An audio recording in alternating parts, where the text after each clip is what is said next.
20 seconds.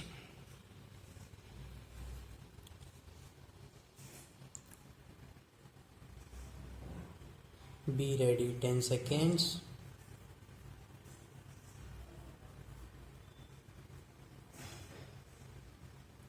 Start. Mr. Vice Chairman, first of all, I must place on record my grateful thanks to the University Grants Commission for the work that they have done for the advancement of higher education. They have done good work and in full cooperation with the Education Ministry. This, I think, must encourage state governments to establish university grants commissions or committees in their respective states. What the country needs most is the coordinated efforts of the autonomous university grants commissions working in harmony with the state governments and university authorities. Coordinated efforts are needed to bring about certain uniformity in the standards of university education. Without that, our educational advancement is bound to suffer from serious tensions and difficulties. I do agree with my friend that the annual report under discussion is rather a dull report. At least it is not as bright as the two previous reports were.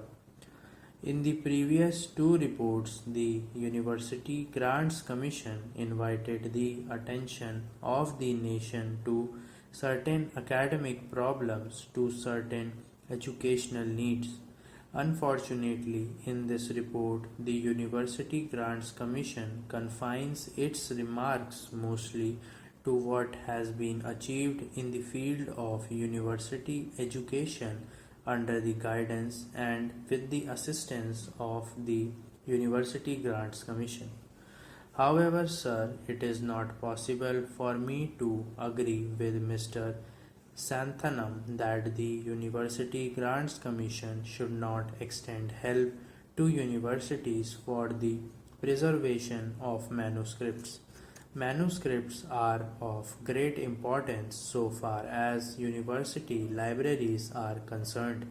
It is the duty of universities to preserve those manuscripts, and it is the duty of the University Grants Commission to extend to universities the necessary financial assistance for maintaining and preserving the manuscripts in good order.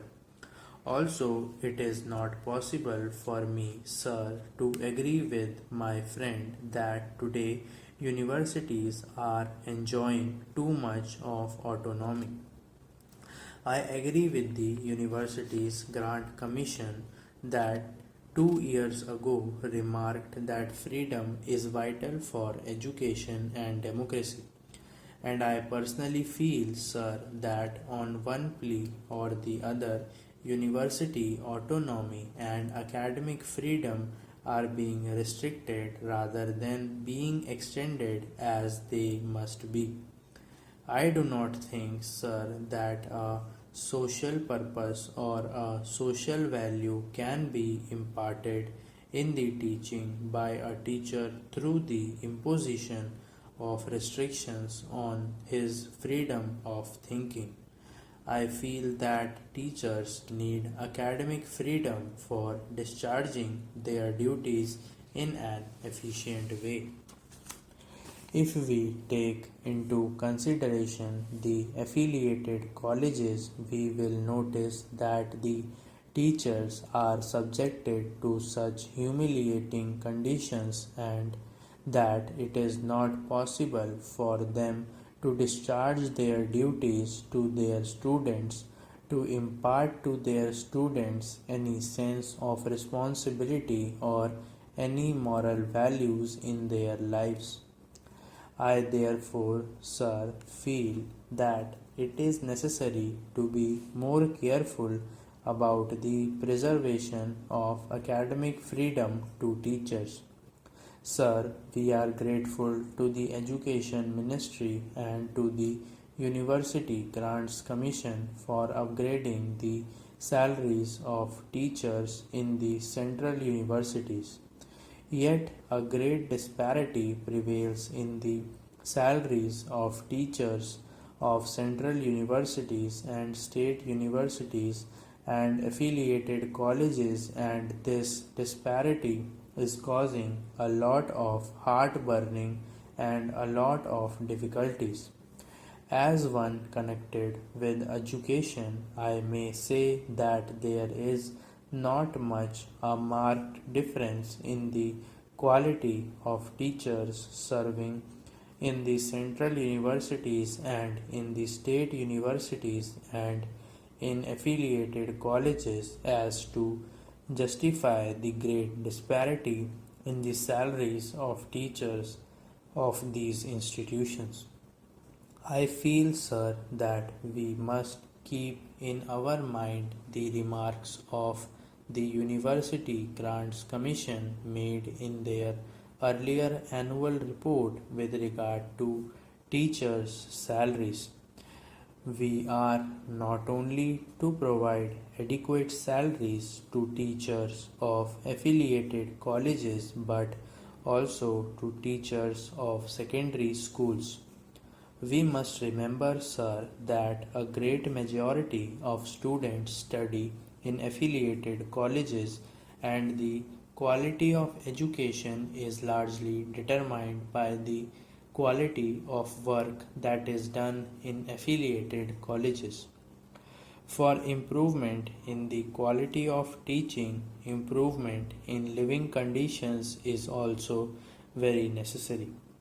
The University Grants Commission has invited the attention in its report to the appalling conditions in which teachers have to live. But unfortunately, the University Grants Commission has to admit that it does not seem likely that we shall be able to make anything more than the marginal contribution towards this particular need.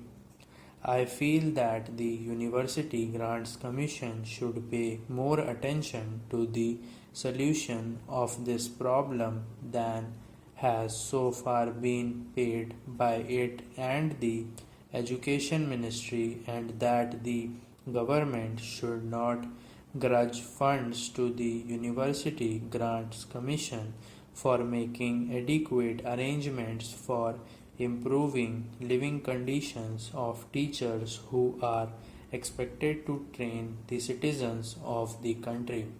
Sir, in the University Grants Commission report, it is maintained that Rs 12,000 should be granted to every affiliated college for the welfare of the teaching staff, and that efforts should be made to provide them with quarters, and that too in the vicinity of the college where they teach.